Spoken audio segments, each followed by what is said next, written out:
वरिष्ठ नेता बार बार पूर्वांचल के ऊपर दिल्ली में लोगों को कंफ्यूज करने का प्रयास कर रहे हैं। दिल्ली जैसे प्रदेश में जहां पानी का दिक्कत हो, नाली का दिक्कत हो, सड़क का दिक्कत हो, उन समस्या पर दिल्ली के वरिष्ठ नेता और पूर्व मुख्यमंत्री कुछ नहीं बोल रहे। जब कोरोना जैसी महामारी इस दुनिया में आई तो दिल्ली के तत्कालीन मुख्यमंत्री ने क्या कहा था कि जो बिहार यूपी के लोग हैं वो बिहार यूपी लौट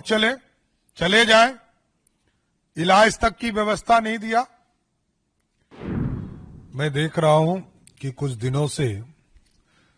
दिल्ली में एक बड़े नेता, वरिष्ठ नेता बार बार पूर्वांचल के ऊपर दिल्ली में लोगों को कंफ्यूज करने का प्रयास कर रहे हैं। दिल्ली की जनता बड़ा स्पष्ट तौर पर जानती है कि दिल्ली के भलाई के लिए कौन काम कर रहा है और कौन नहीं कर रहा है। देश के यशस्वी प्रधानमंत्री नरेंद्र मोदी जी के नेतृत्व में लगातार भारत बढ़ रहा है और दिल्ली भी बढ़ रहा है। और दिल्ली जैसे प्रदेश में जहां पानी का दिक्कत हो, नाली का दिक्कत हो, सड़क का दिक्कत हो, उन समस्या पर दिल्ली के वरिष्ठ नेता और पूर्व मुख्यमंत्री कुछ नहीं बोल रहे। और जैसा कि आप जानते हैं, याद कीजिए कोरोना के समय को, जब कोरोना जैसी महामारी इस दुनिया में आई तो दिल्ली के तत्कालीन मुख्यमंत्री ने क्या कहा था कि जो बिहार यूपी के लोग हैं वो बिहार यूपी लौट चले जाएं, इलाज तक की व्यवस्था नहीं दिया और बसों में भरकर बिहार और यूपी जाने के लिए लोग मजबूर हुए। और आज लोग ये गलतफहमी फैलाने का प्रयास करते हैं कि पूर्वांचल के इशू पर रोहिंग्या और बांग्लादेशियों से जोड़ने का प्रयास किया जा रहा है, जबकि उनको पता होना चाहिए कि हमारे राष्ट्रीय अध्यक्ष जगत प्रकाश नड्डा जी बिहार की धरती पर ही उनका जन्म हुआ, पले हुए और आगे बढ़कर पूरी तरह इस देश की राजनीति में आए, हिमाचल से का प्रतिनिधित्व करते रहे और जिस बिहार में जन्मे हों उस पूर्वांचल के लोगों के विकास के लिए, उनके सम्मान के लिए, उनकी समृद्धि के लिए लगातार जेपी नड्डा जी काम करते रहे। लेकिन दिल्ली में जो इंडी गठबंधन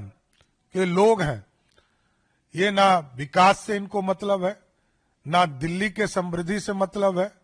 ना दिल्ली में लोग शिक्षित हो,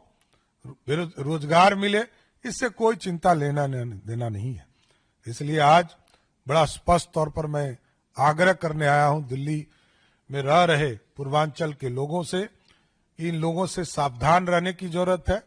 और इन लोगों को करारा जवाब देने का समय आ गया। 10 साल 12 साल से दिल्ली में सरकार बनाकर कोई काम दिल्ली की जनता के लिए इन लोगों ने नहीं किया है। इसलिए मैं विशेष तौर पर सभी लोगों से आग्रह करूंगा कि पूर्वांचल के लोग 2025 के चुनाव में पूर्ण रूप से दिल्ली में बैठी सरकार को जवाब देने का काम करें। और साथ ही साथ आप देखे होंगे कि अपने आप को एक पढ़ा लिखा वर्ग मानने वाले लोग किस तरह महिलाओं का अपमान करके 2 बड़ी घोषणा हुई दिल्ली में, दोनों वहां दिल्ली के मुख्यमंत्री ने घोषणा नहीं किया, दिल्ली के उनके पार्टी के नेता ने किया। ये अपने आप में महिलाओं का अपमान है। महिला शक्ति को आगे बढ़ाने का काम जो नरेंद्र मोदी जी कर रहे हैं, ये सारी पार्टियां एक तरह से अपमानित करने का काम कर रही है। न्यूज नेशन अब व्हाट्सएप पर खबरों के ताजा अपडेट के लिए न्यूज नेशन के इस QR कोड को स्कैन करें।